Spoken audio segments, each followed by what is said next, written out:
Hi there, and welcome to Kunsang Payal Choling. We're really glad to see you tonight for a teaching by Jetsunma Ahkon Lhamo, one of my favorite things to do. Tonight's teaching came from 1992, and it's entitled The Hook of Compassion. You often hear lamas speak of that, how they reach out to their students with the hook of compassion. Now she's going to tell us something about it. So join us, and there'll be the 7-line prayer as we enter it.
In the Buddhist tradition, particularly in Vajrayana, there is a kind of practice that is called devotional practice. And devotional practice has many components, but one particularly meaningful and important component is that one develops a relationship of pure devotion with one's guru, with one's teacher.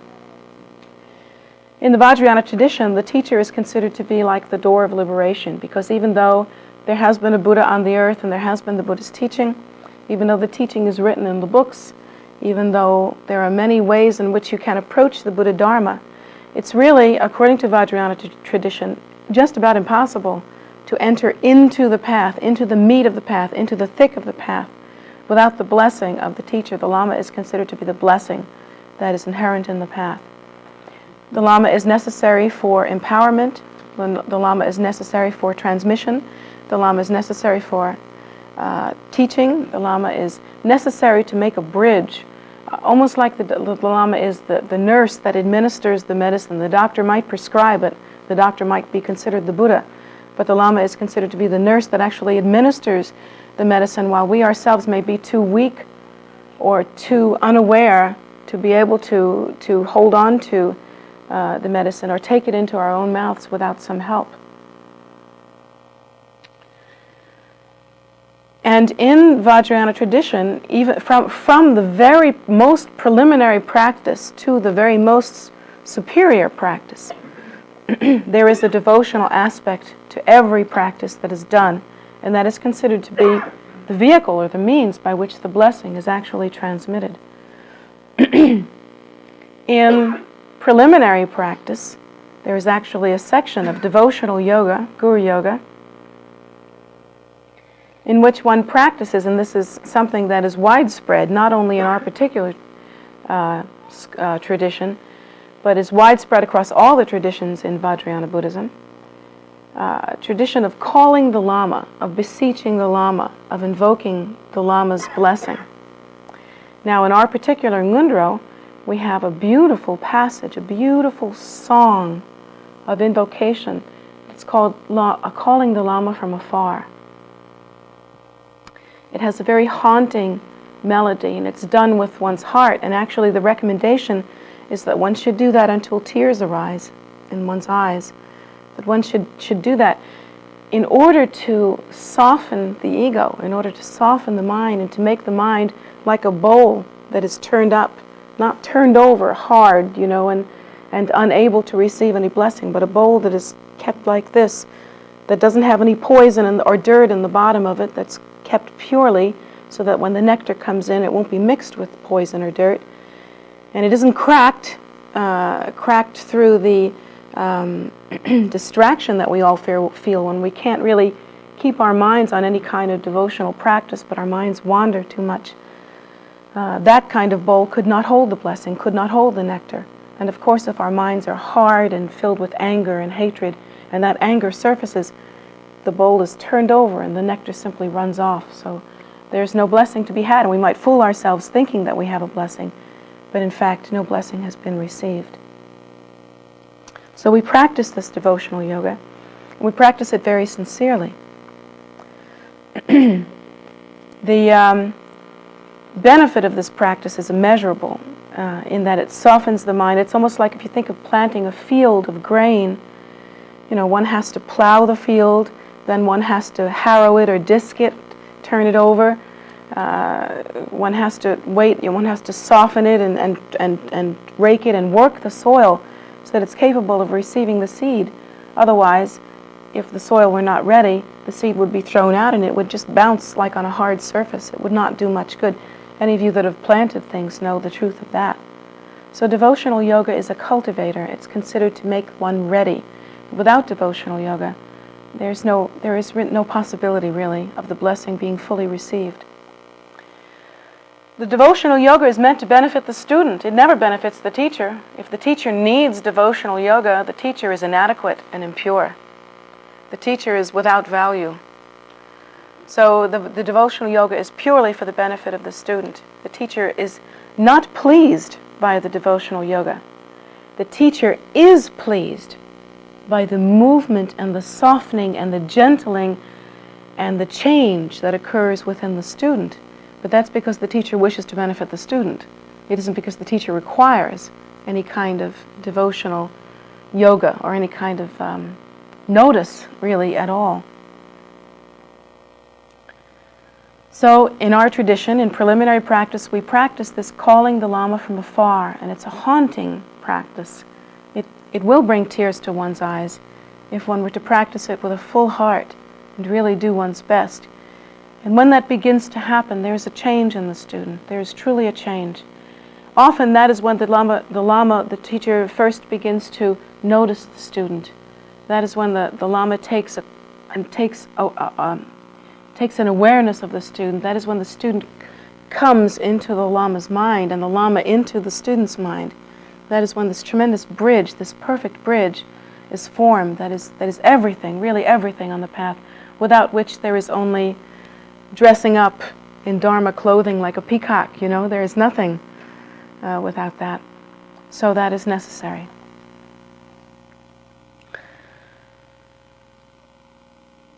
Perhaps today we're going to talk about that, but maybe we'll talk about that with a little twist.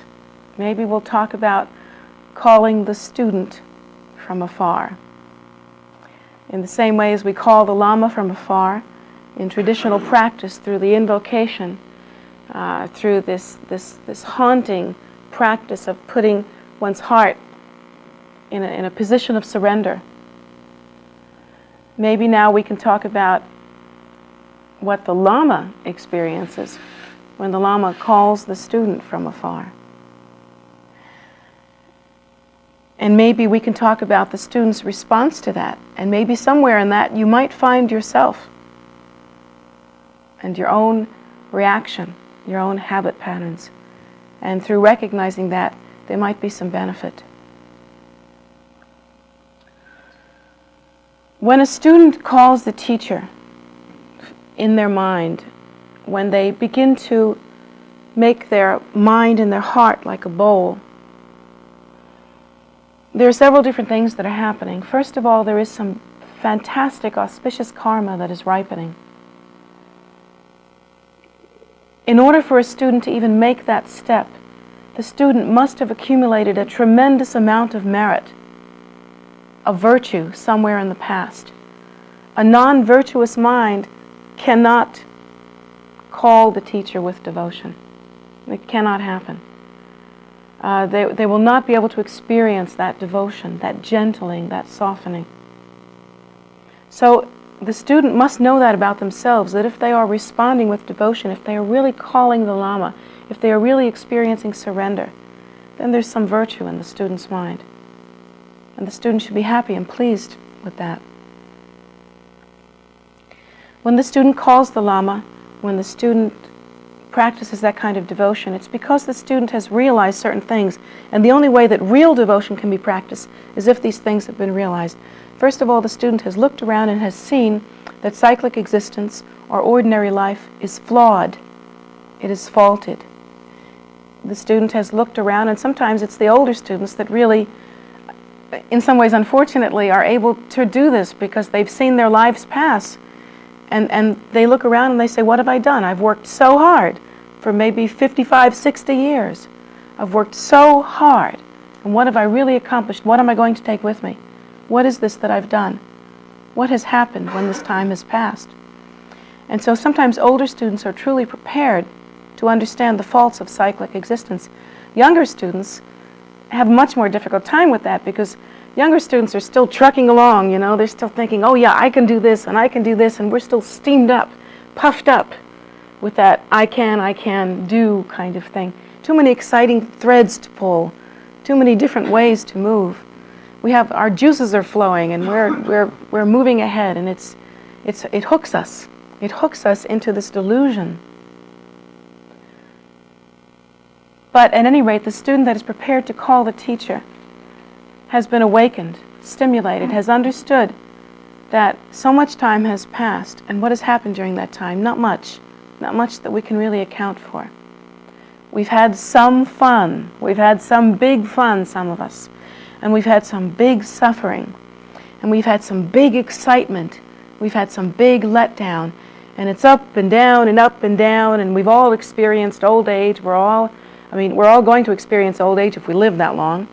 We're all going to experience death, and we've all experienced sickness, and it just goes round and round and round, doesn't it?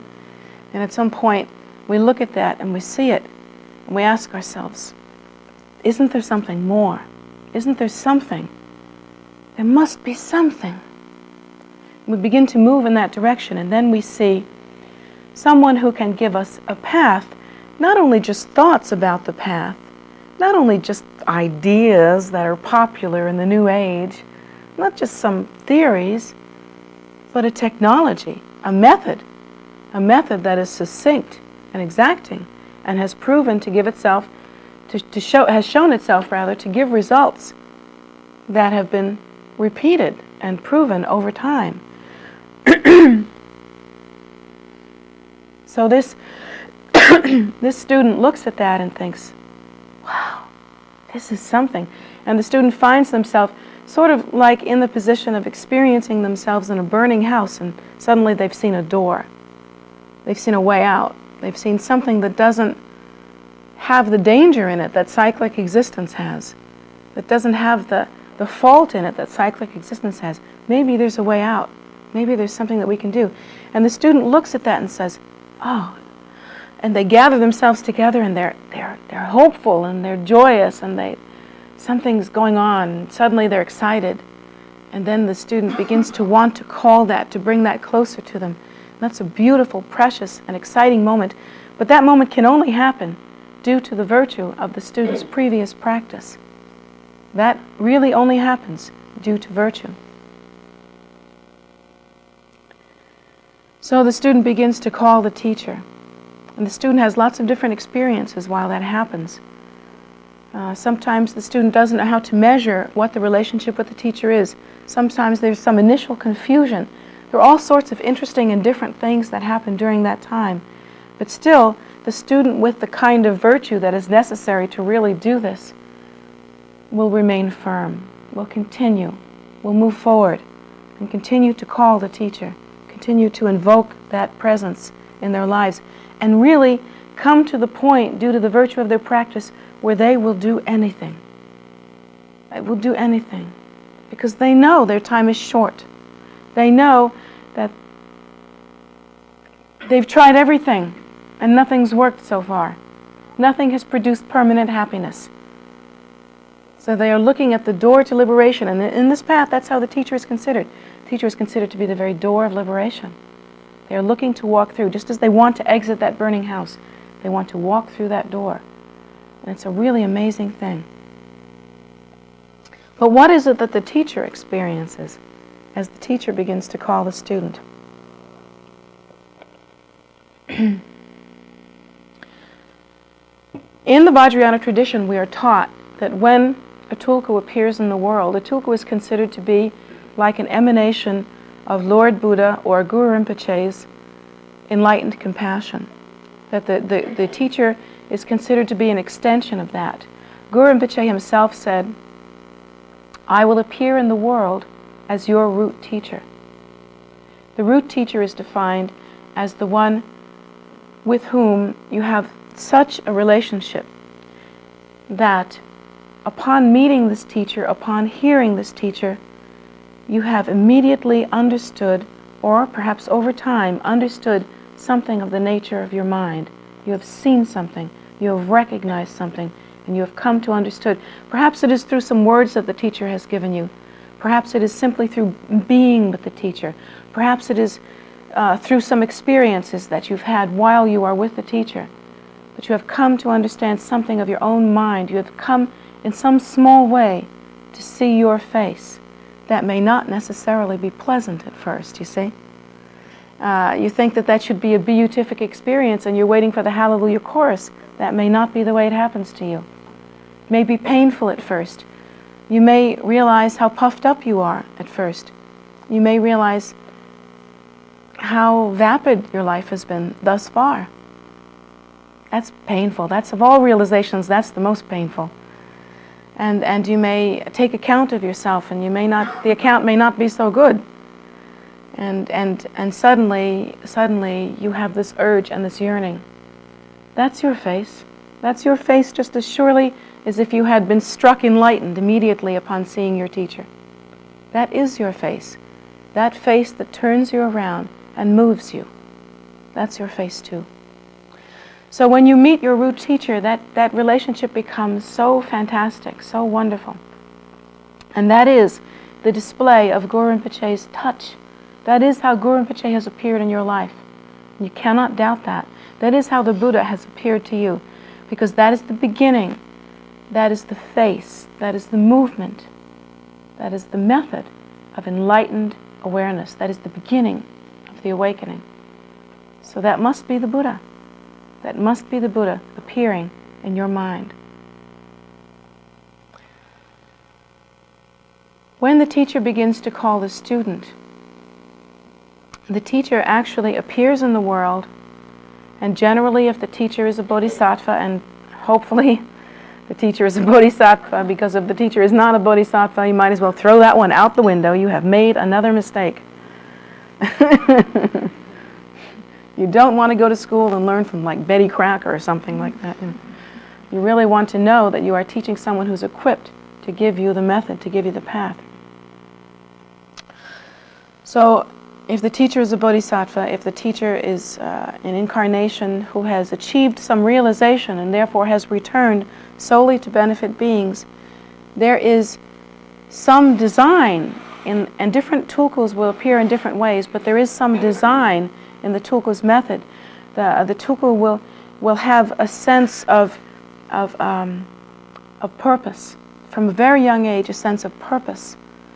And it will be the cornerstone of that tulku's life. Everything will be built around that. It's almost like everything that arises, all of the circumstances that arise in the bodhisattva's life, in the tulku's life, will arise from that intention. Everything is centered on that intention. That intention is the center, almost like if you're building a house and if there's one post that holds up the whole house somewhere in the middle, although I don't think houses are really built like that.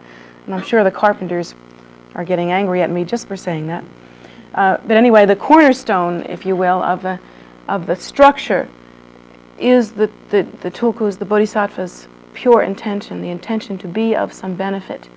So the things that hold it up, that's what it is. That compassion, that loving kindness. As the tulku moves toward their time, and that happens differently with each one, there is a sense of calling. The tulku will call the students. Now, sometimes I can say to you from what I've heard and from what I know, it isn't really like the teacher will know the name of a certain student and just be, necessarily finding that student, going to that student's house and knocking on the door and saying, hey, guess what? I'm your teacher. Because terrible things would probably happen if teachers did things that way. And it just isn't the way that it's done. It's not what really happens. What begins to happen is that there is a quality of intention, of loving kindness, of compassion that begins to ripen in the teacher's mind. And it's almost like it sets up a vibrational quality, almost like a sound. Almost like a sound. A song maybe. A sound. A note that begins to sound in a certain way. Because the way, and it's not accidental that certain students appear at that time, simply because the karma of the situation is such that the teacher who appears in the world having a certain relationship with certain students, and that's already established because the karma is already such. The karma is already established. That karma will begin to actualize itself in that the teacher will set up a quality, a vibrational field or a sound or something that will be appropriate, that will reach out and touch certain particular students, and their minds will respond to it. Their minds will respond to it, and they will be called. Students will appear from literally nowhere. I don't consider myself a great teacher in any regard. I consider myself the humblest of the humble. Believe me, I do consider myself thus. But I know my own small experience has been just that. I never, until Penna Rinpoche recognized me, I never represented myself in any way. I never hung out a shingle and said this or that is what I am or who I am. Never did that happen. But students came when I became ready. And I know that this happens with other teachers. There is a vibration that goes out, there is a sound that goes out it's like a hook. It's a hook.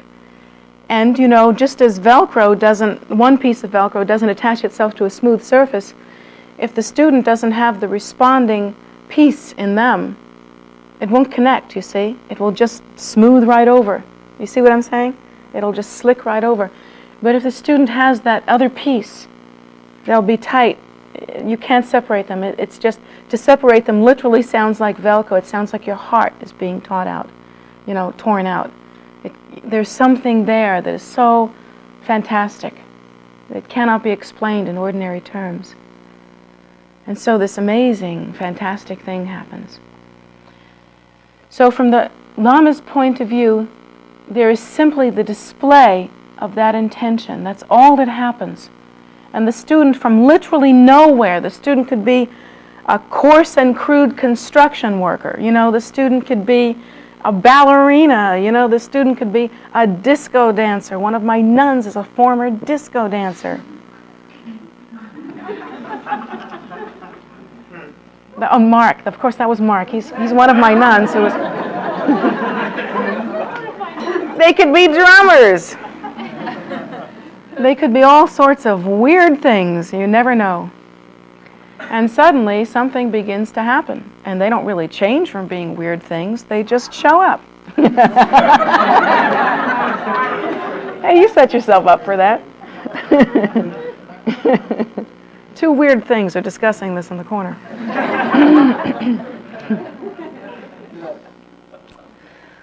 So this amazing thing happens, and this response begins to happen. And often the student will come up and they'll go, what am I doing here? How did I get in this? What is this? I had one student that I remember the first time she came to me for a consultation. She was so prim and proper. She wore this little proper camel suit, and she was very businessy and very, here I am, very businessy, very professional sort of woman. She comes in, click, click, click, little high heels, sits down and goes, well, I'd like to have a reading. So we talk and we talk and we talk, and pretty soon, about 3 or 4 hours later, she's like, and in tears, and it's like she feels like her life has just fallen apart, and she's just left one train and entered onto another, and all these weird things begin to happen to her, and she's crying, and she doesn't know what's happening to her. She feels like she's going crazy. She just doesn't know what this is. And really, all that is, there's no monkey business happening on the part of the teacher. The teacher isn't saying, "Hey, let me see how I can mess up this person." It isn't like that at all. There is simply this call, this sound that is going out, and the student, if the hook is there, suddenly becomes velcroed, literally velcroed, and they can't. And sometimes there is an anger that happens at first because you didn't want to be velcroed. You didn't ask for this. You thought you wanted to be free and independent. You don't want to be stuck to something. And suddenly you can't get away. You're hooked. You're hooked. Well, the hook doesn't happen because the teacher is manipulative.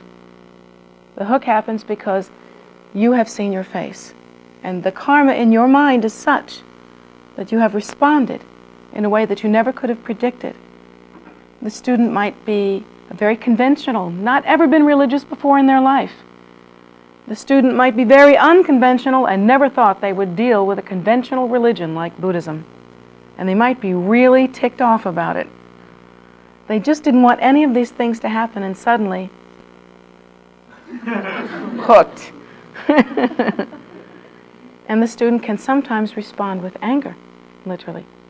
And then sometimes the student can feel like they're too young to die. How did this happen? Suddenly I'm surrendering, and I didn't want to surrender. I wanted to have more fun. I wanted to rock and roll. I wanted to continue to be a free agent and have all these exploring, I wanted to be footloose and fancy free. Let me go where I want to go and do what I want to do. Don't chain me down. Oh yeah, and they're singing all these songs. Suddenly they got lead feet. They can't move. They just can't go. They're incapable of movement. What are they going to do? They grieve. They start to grieve. They grieve like someone died. And sometimes the students have to go through a period of time where they must be permitted to grieve. Can't rush them. They have to grieve. Something died. Yes, something died. The part of their life when they were not hooked just died. And they can hear that Velcro, And it can be a really uncomfortable position to be in. And sometimes they feel all kinds of different responses that are just unbelievable. I mean, it's unbelievable to watch some of the responses the students have when they first meet their root guru and feel that feeling, that response. It's just amazing. Sometimes the student will wonder what kind of demon they have turned into. I used to think I was a good spiritual person, and suddenly I'm acting like a complete turkey. And it often happens because the student has simply met their guru, and they are responding to this feeling that they've never known before in their lives in a very human way. But the teacher continues in what seems to the student like a relentless way to send out this call, this call, this call. You can't resist something that is like your mind, and the teacher is set up due to their compassionate intention, karmically set up, really without any choice, to sound like and to respond to the student's mind. The teacher will be like them, vibrationally, sometimes like them situationally. Sometimes the student can look at the teacher and see themselves quite clearly. Sometimes they can simply hear the words, and it's so much like the way they are. So funny, so strange. And that's really all you're seeing when you see that, is you're seeing compassion. That's all that is to be understood. You should never think that you're understanding about the teacher by determining how much the teacher is like you. All you are understanding is yourself. The teacher is only acting from the point of view of compassion. That is to say, if it's a qualified and realized teacher. If it is someone who is, considered to be a bodhisattva or an incarnation, a tulku, then what you're seeing really is the display of compassion, and what you're seeing is your own face. If anger comes up, that's your face too. That's what you're seeing. If resentment comes up, That's what you're seeing too. Sometimes resentment comes up, and that's the hardest one, because the student will think that they're kind of spiritual, you know? They almost think of themselves as kind of a little guru, you know? Like a junior guru. You know, I have some answers, and I've got some methods, and yes, I have some worldly wisdom here, and I'm sort of slick in my own way. And I'm king or queen of my little mountain. Of course, my mountain's about that high, and I'm very, very, very small. But suddenly, I move into a bigger place, and there's another king or queen. And there's a guru that is, you have to face it, far superior. And so you look at that, and you feel kind of resentful because you've been dethroned. That's painful. That can be really painful. And first, what might come up is a kind of resentment. A resentment also that the different situations that you've engaged in during your life were not the holy, far-flung, high, amazing things that you thought that they were. And it took the superior teacher to show you that. And there might be some resentment there. But all that is happening, can you really understand this? Can you really hear this? All that is happening is that there is a sound that's being sounded. That on some level you are capable of hearing due to the karma of your mind. What is happening because of you, not because of anyone else. This is your mind, this is your karma, this is your face that you are seeing. Your response is your own response. When the student first responds, generally there are obstacles that come up. Sometimes, and this is odd, when the student first finds the path, they'll be sick at first, physically sick. They'll suddenly come down with everything you can possibly imagine. They'll have the virus, they'll have the flu, they'll get ingrown toenails, you know, I mean, all kinds of amazing, weird things, and sometimes worse. Sometimes worse. But hopefully, if they can really work on the devotion and really solve that problem, really purify the connection between themselves and the teacher, whatever obstacle arises will ripen benignly. But it depends on how they can purify, really, that obstacle through practicing pure devotion and through practicing purely just in general, in compassion and that method. If they can really get with the program and get with it purely, often even the worst obstacles will ripen benignly, including things like brain tumors and then lesser things, chronic illness of some kind. Sometimes they will actually ripen benignly, meaning that they will either go away or be not a burden, not a problem. When the student begins to respond in a different way, sometimes with anger, they must understand that suddenly this piece of anger and hatred that didn't come from somewhere else, where did it come from? Didn't it come from the student's mind? Wasn't it within them? Could they be feeling it if it weren't within them? I mean, who's running the show anyway? If the student feels anger, hatred, it must have been in their minds. So perhaps what happens is that there is that obstacle of hatred, that actual obstacle, ripens and it comes to the surface, kind of like a bubble coming to the surface of a pond. Now you have the opportunity to live and breathe and hold on to that stink, of hatred. Or you have the opportunity through your practice, through practicing the antidote, which is pure devotion, which is compassion, which is pure mindfulness. You have the opportunity to let the bubble do what bubbles do. Come to the surface of the lake and simply pop. Simply pop. What is a bubble once it is popped? Gone. Gone. And the first breath of kindness and devotion can surely blow it away. The student always has that obstacle. But instead what the student generally does, the student says, I'm right here. I have a reason to be angry. I have a reason to be resentful. Let's see, let me find the reasons. And then you'll find them. Of course you'll find them. You're going to make them up if you don't find them. You're going to pretend them. You're going to take little signs And you're going to write your own script. If you are intent on finding reasons for justifying your hatred and your anger, we're all champs at that. We're so good at that. We're like the Steven Spielbergs of samsara. We can make a movie you wouldn't believe. So that will happen. But if instead you realize that what is coming to the surface is an obstacle to your practice, that it is no more power than you give it, that you are capable of simply letting go, of surrendering, of practicing devotion, of using the method in order to overcome the obstacle. You know, it's almost like I want to say to the students sometime, if they're men, and even if they're women, it seems like the only appropriate phrase, I want to say, are you man enough to do this?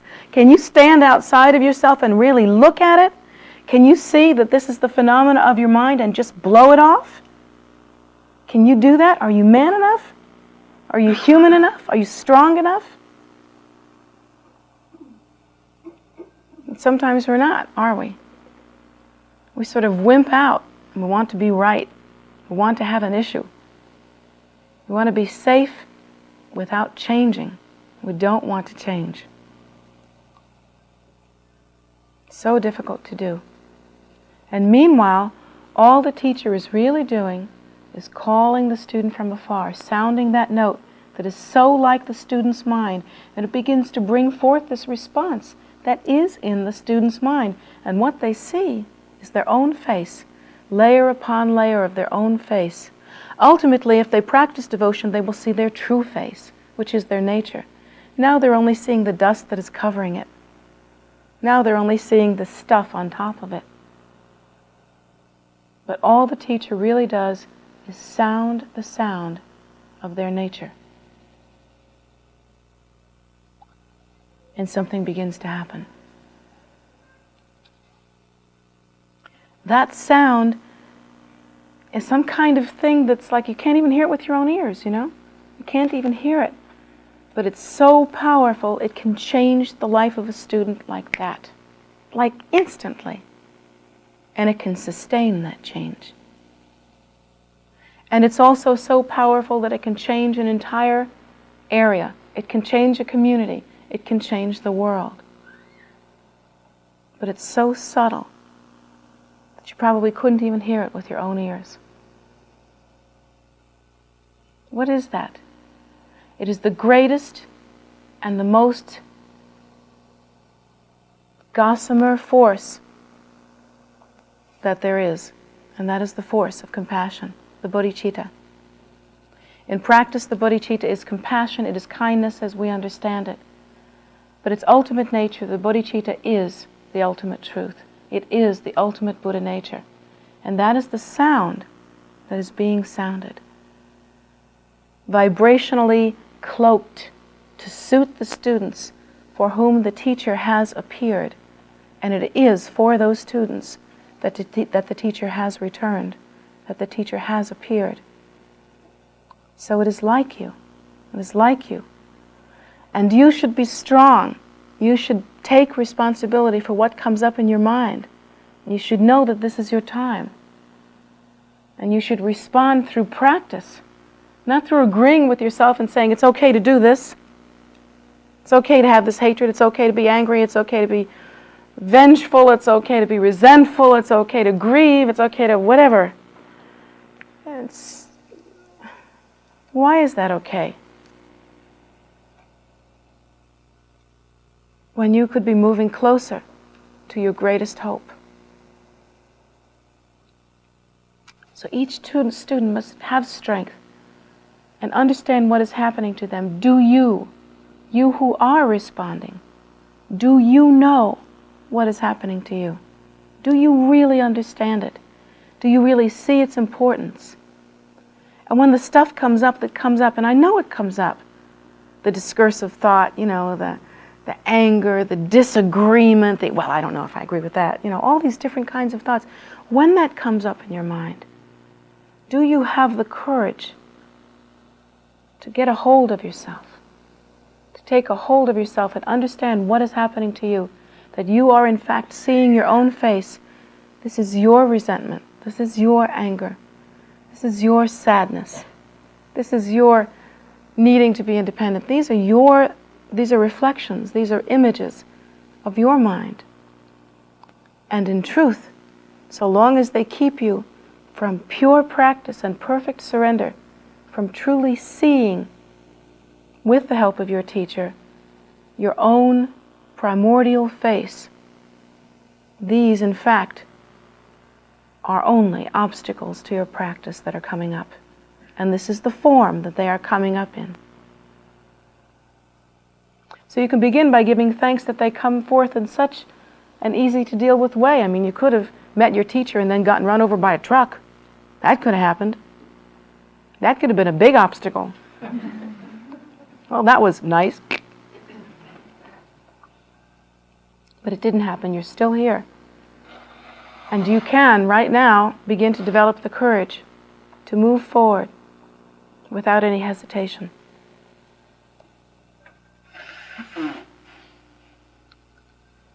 Students respond as they do with hope and fear, and sometimes there's a lot of fear, isn't there?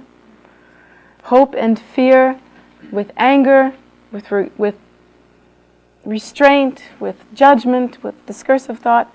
They respond that way because it is their nature to do so. That is the nature of samsara. That is the nature of cyclic existence, and that is the nature of all sentient beings. We have developed this habitual tendency of response in that way. Why should we suddenly change? Of course we're still responding that way. We always do. Always. But the difference is, the important difference is, that suddenly now we have a choice. And we can begin.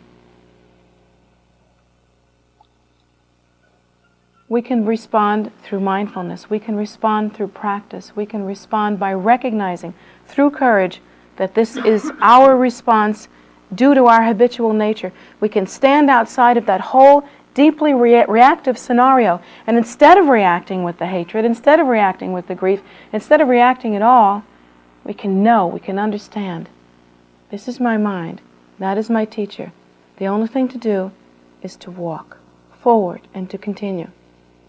To walk through the door. So simple. And yet, due to our strong reactions, so difficult.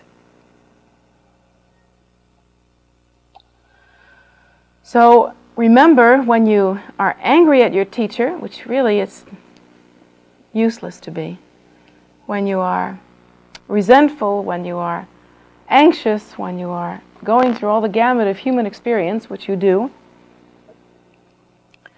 when you do everything from want to belt your teacher right in the snoot to falling desperately in love with your teacher, when any of those things happen, remember that this is a reflection of your mind. This is your nature. This is your habitual tendency, rather. And that as you go deeper in your practice with your teacher, you will eventually also see your nature. In the way that you did see your habitual tendency, you will also see your nature. Stand outside of that reaction. It is only that. It has no real importance. It's not a big deal. Don't make a big deal out of it. Don't blame yourself. Don't make yourself right. It's neither one. It's just a reaction. They come and they go. No big deal. Just walk through the door of liberation. That is all your teacher wishes you to do. That is all the Guru really wishes you to do. Just walk. That's all. Just move forward.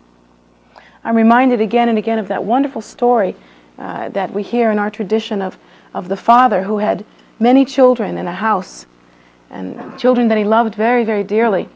The father came home to his house, and he saw that his children were playing in the house, but that the house was on fire. And so he called out to his children. He said, come out quickly, the house is on fire. And he couldn't really get in to help them, so he's calling, come, please come out quickly. And the children were playing. They were happy playing. You know how children are. You know how children are. They were happy playing, and they were busy being very important in their house. Very, very important in their house. So they're busy in their house playing important games. Aren't we all playing important games? They're very important games. So we're playing important games in our house, and those children are in there and they're playing and they're intent, they're concentrating. Aren't we concentrating on our lives? We're so concentrated. We concentrate so hard, and so the children are playing, and no matter how hard the father calls and how loud, the children cannot come out. They cannot hear. They can't get themselves together. You ever seen children, how they do that? They just can't pull themselves away.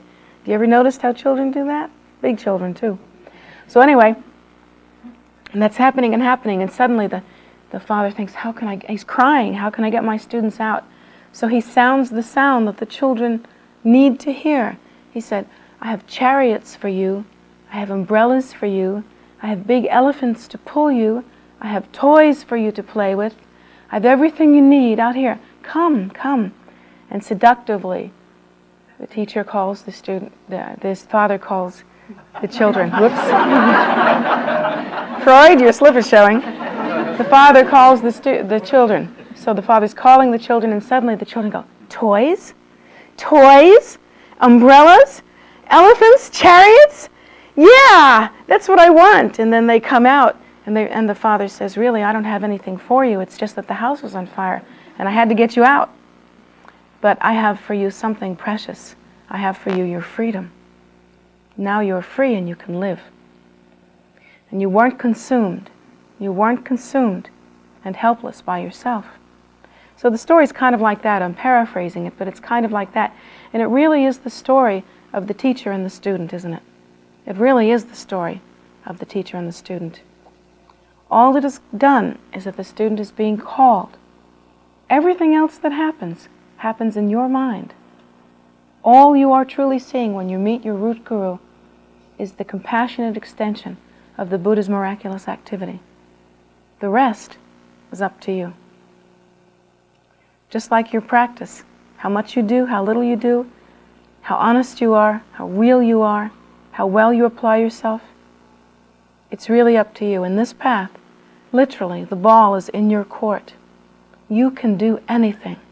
You can achieve enlightenment, and you can also do absolutely nothing while you're working real hard, looking like you are. Think about that.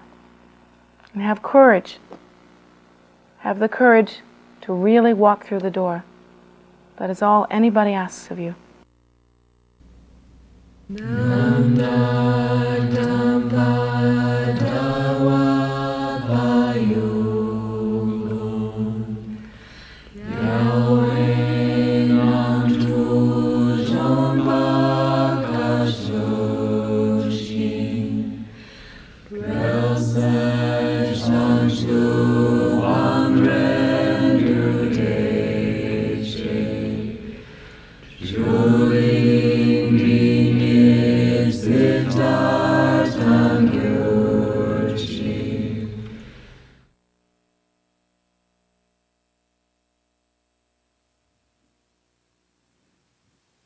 Thank you so much for joining us today.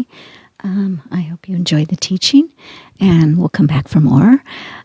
We do show these teachings of Jetsunma's on Wednesday nights at 7:30, which you know because you're here, and on Sunday mornings at 11 a.m., barring some other puja that we need to do that day. So we hope you can join us for any one of those. In addition, we do a meditation on Saturday and Sunday mornings at 10 a.m., also on YouTube, where this is. And also on YouTube, Atira Zioli, Jetsunma's daughter and heart student, teaches on the second and fourth Sunday of the month at 5 p.m. And this Sunday is the fourth Sunday, I believe, of the month. So we expect her to be teaching.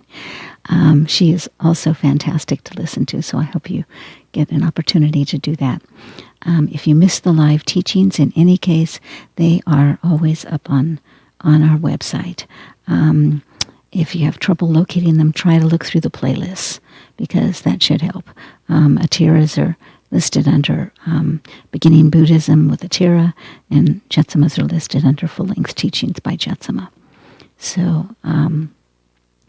So those are always there for you, and hopefully you can refer to them again and again. should you want to make an offering on the occasion of receiving a teaching so that you can deepen in your relationship with Jetsunma, you can do so at any time. Her PayPal account is jetsunmagift@gmail.com. And so you can send it through that way. Jetsunma, Jetsunma, gift, GIFT, @gmail.com. Let's see. Here at KPC, the temple prayer room is open on weekends now from 11 to 5 to the public. You can come and do prayers and, spend some time here with the crystals in the wonderful prayer room. And we hope to see you here. Let's see, we are still doing social distancing, so, please have a mask with you so that you can wear it when you're inside. Also, let's see, that's Saturdays and Sundays, 11 to 4. Hopefully we'll get open more. We're just waiting to see what this variant is going to do and what the county allows for us as a house of worship. So we still stay with a lot of stuff online. Our prayer vigil is still here inside, or is back inside, I should say, after the COVID hiatus. But meanwhile, we've got a lot of new things outside, and you should come and enjoy the outside. We still have the walking trails, meditation gardens, stupas. We have a beautiful new 8-foot statue of Guru Rinpoche that is currently on the porch, but it will be across the street soon, and on a throne, and have a canopy. So a lot of work being done on that. We have the new Statue of Liberty, and a beautiful coral path that's going in outside of that. There's also a lot of fun farm animals here for you to enjoy. They all love to be petted, and they're all just adorable. We have a couple of pigs, little mini pigs, and let's see, some show turkeys. I didn't have any idea there were show turkeys, but there are. And these are very little babies, but they're growing fast. And chickens and geese and oh my. So lots of animals you may not have ever met before, and if you want to meet them, they would love to meet you.